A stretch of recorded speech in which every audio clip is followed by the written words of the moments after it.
Welcome back to Street Switch Photography. I apologise for my mistake just then. I was not concentrating on what I was doing. I'm still getting used to this camera setup that I've got here.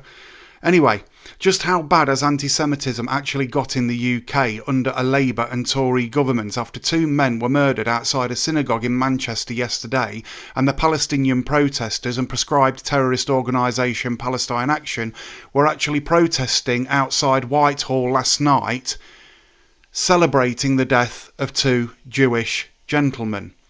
Now, the fact that the man's name that did this crime, well, it began with Jihad, I can't say his full name, I thought was quite interesting, and I've just found a video on YouTube which I think explains it all. I'll take you over to the video that I'm talking about, but first let's go through the intro. Street Switch Photography.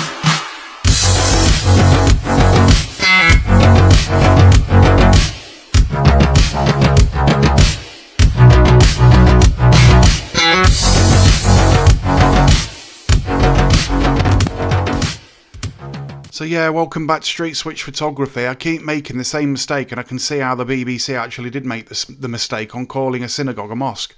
I get so confused with all these bloody different names for different types of church and all that. Oh, does your head in. But I just found this online on GB News, compliments of GB News, and it begs the question as how bad is anti-Semitism in Great Britain? And I think this video says it all, of just how bad it's actually got, yet nothing's been done about it.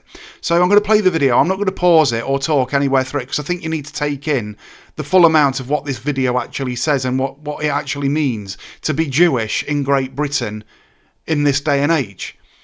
And why isn't anything actually happening to actually, you know, sort this out? So I'll play the video. Let me know what you think in the comments after this video is uploaded.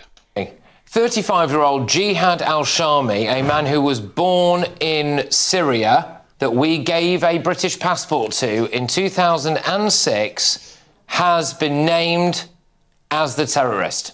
So I said I wouldn't pause the video, but the fact that the BBC and other mainstream media was saying that he was born in Great Britain is bullshit, yet more propaganda, more pushing their agenda, trying to basically say that he was far right and born in Great Britain. That's a lie. He was born in Syria. He's an extremist, and so are his parents. That man today killed Jews. We let him into Britain. We let him stay. We even called him a British citizen. And there he is, with a knife in his hand, a bloodied knife in his hand, a fake explosive strapped around his waist, having driven a car into a group of Jews on the holiest day in their calendar, and then tried to stab as many as he possibly could. And with that in mind, can I just show you what's taking place right now in London? So this was last night, the same day that these two men were murdered outside their synagogue on the holiest day of the year. I know I said I wouldn't pause it, but I can't help myself.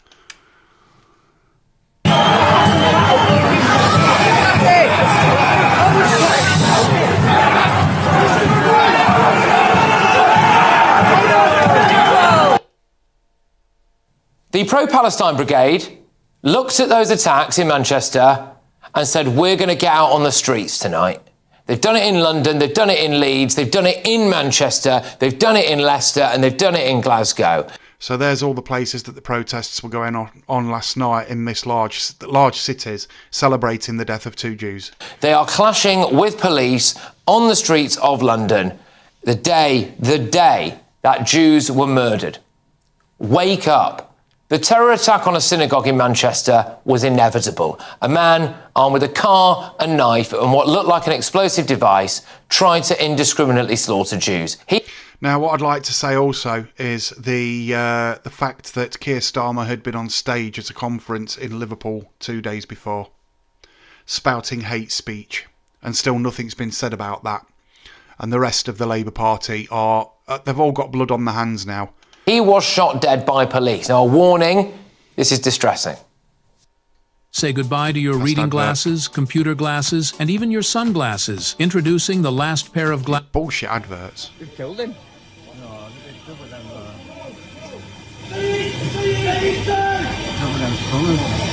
What? Hell, Lucas. Everybody else, get back! If you're not involved, move back! Get away! Somebody stay with casualties! Everybody else, he has a bomb! Go away! He's got a bomb on him! He's got a bomb! Mate, he's got a bomb! jacket, mate. He's trying to go in a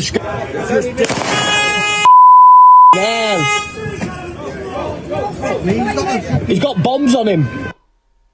This has been brewing in Britain, and our politicians and people on the left have ignored all the warning signs. The day after the October 7th attack, a Palestinian woman on a student visa living in Manchester said this. They are full with pride. This is the first time that something like this happens in modern day history. For 16 years, Gaza has been under blockade, and for the first time, they are actively resisting. They are not on the defense. This is what they said. This is what the Palestinian protesters said. This is one of the Palestinian protesters saying basically it was a good thing that these two Jewish gentlemen were murdered. How disgusting can you actually get to think it's good that anybody is murdered? She was full of pride at the Hamas attacks. Musician Bob Villa... Sorry, at the Hamas attacks. They're terrorist supporters. They are terrorist supporters. Said this to an audience of millions live on the BBC. Death, death to the IDF. Remember this death one? to the IDF. Death, death to the IDF. Death. How's that going for you now, mate? You got fucking cancelled, didn't you? Death to the IDF. A man smeared feces on synagogues. Last night, these were the scenes in London as Greta Thunberg's Gaza flotilla was stopped by Israeli forces. So if you're going to go on a boat, I know I said I wouldn't be talking on this video, but I am. If you're going to go on a boat waving Palestinian flags towards Israel, what do you think will happen? Just saying. You've got to be pretty fucking moronic to do that, haven't you? Let's be honest. And let's guess what the IDF did. Probably gave them a sandwich and a bottle of water. They probably got a fucking meal deal. And they'll turn around and say, we've been kidnapped, when they haven't at all. They get deported.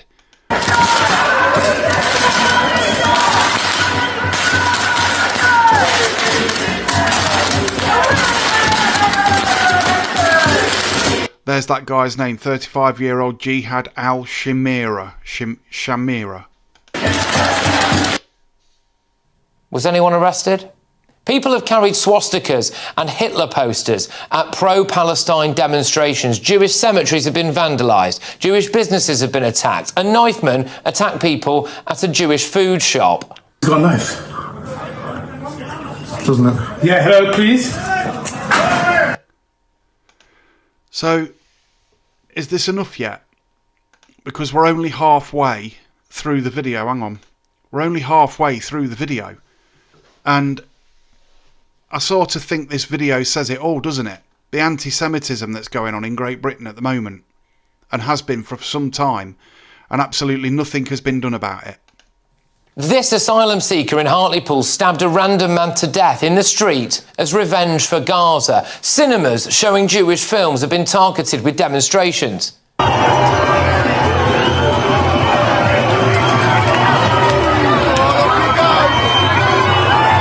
Again, Palestinian flags there waving in the background. This is the place that that Keir Starmer has just recognised as a state.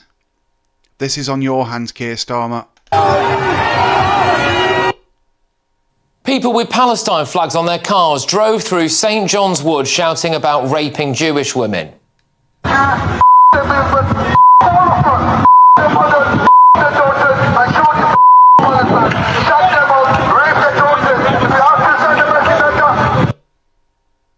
A visibly Jewish boy was allegedly booted out of a hospital bed in Manchester by nurses wearing Palestine badges and made to lie on the floor. We gave a former Hamas leader a council house in London. We tried to prosecute the singer of the band Kneecap for saying this.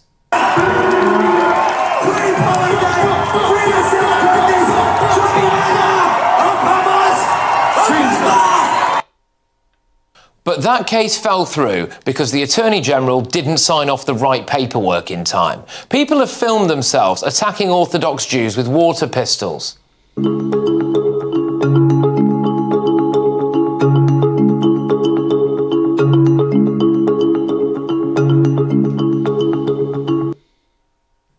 all well and good Sir Keir Starmer coming out and saying this today. This is Islam, the religion of peace. The attack in Manchester this morning is absolutely shocking, and all of our thoughts are with those affected. I'm on my way back to London. When I arrive, I will chair an emergency COBRA meeting. I'm already able to say that additional police assets are being deployed to synagogues across the country, and we will do everything to keep our Jewish community safe. That man recognised Palestine as a state with Hamas still in charge of Gaza. There you go. Just like I said, the blood is on your hands, Keir Starmer. He was so proud that he did that. How dare he? Sadiq Khan sends his best wishes, does he? How dare he? After not condemning the naked anti-Semitism that we've seen on the streets of our capital week after week. And tonight, without missing a beat, without pausing to think whether their behaviour may in some way be responsible for the massacre of Jews in Manchester, the pro-Palestine mobs are back out on the street. Viva, viva Palestina! Viva, viva Palestina! Viva, viva Gaza! Viva, viva. Now, if this was you at one of these events last night, you should be fucking ashamed of yourself. You need to take yourself to a corner and fucking check your bad self. Take a look in that mirror.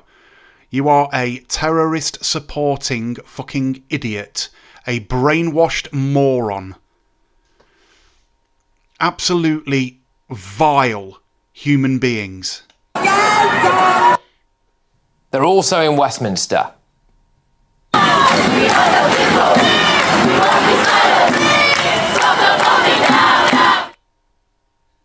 And they're in Leicester.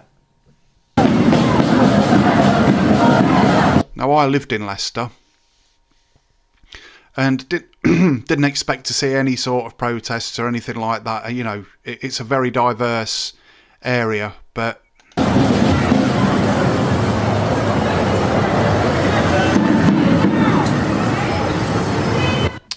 I went to school with Jewish lads who lived down the road from that synagogue. They had their bar mitzvahs there. One of their grandfathers is in hospital. He was run over by the attacker. So there you go. That is what has been happening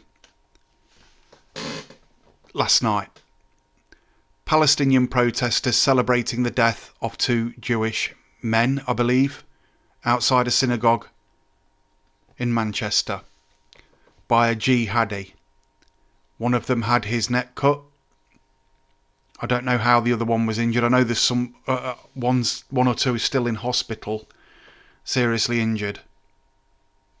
And he also had a fake bomb vest on to strike fear into Jews. So is anti-Semitism Great Britain's biggest problem at the moment? I would say pretty much yes it is. And will Keir Starmer sort it out? No, he won't. And he won't admit that there's a problem either. This has been Street Switch Photography. If you like this video, please like and subscribe. Go and hit the notification bell to make sure you get my next video. The end of this video is a little bit lower energy than normal. I thought this video that I've just found online by GB News says it all, really, about what's going on in Great Britain and the actual state this country is in because of these 2 governments, Tories and Labour. Bye for now. Street Switch Photography.